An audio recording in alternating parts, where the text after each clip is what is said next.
વડાપ્રધાન નરેન્દ્ર મોદી 2 દિવસ સુધી યુએઈના પ્રવાસે રહેશે। 13 અને 14 ફેબ્રુઆરીએ જ્યારે વડાપ્રધાન યુએઈ જઈ રહ્યા છે, પહોંચી ગયા છે, તો તેઓએ અહીં નોંધવું જોઈએ કે 2014માં વડાપ્રધાન બન્યા બાદ તેમની યુએઈની 7મી મુલાકાત છે।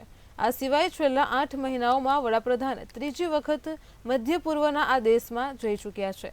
તો આ દરમિયાન વડાપ્રધાનની મુલાકાત યુએઈના રાષ્ટ્રપતિ શેખ મોહમ્મદ બિન જાયદ અલ નાહયાન સાથે થઈ। હાલમાં દુનિયામાં જે ઘટનાક્રમ ચાલી રહ્યો છે તેને જોતા બંને દેશે દ્વિપક્ષીય સંબંધોને નવી ધાર આપવાનો પ્રયાસ કરશે। તો સરકારી નિવેદનોનું માનીએ તો બંને દેશો વચ્ચે કૂટનીતિક ભાગીદારી, બંનેના હિતથી જોડાયેલા ક્ષેત્રીય અને ઇન્ટરનેશનલ મુદ્દાઓ પર ગહન અને વિસ્તૃત વાતચીત કરાશે। વડાપ્રધાન મોદીની મુલાકાત રાષ્ટ્રપતિ સિવાય પણ યુએઈના ઉપરાષ્ટ્રપતિ, વડાપ્રધાન અને રક્ષામંત્રી સાથે પણ થશે। તો વડાપ્રધાન દુબઈમાં વિશ્વ સરકાર શિખર સંમેલનમાં પણ ભાગ લેશે અને પછી એક ભાષણ આપશે।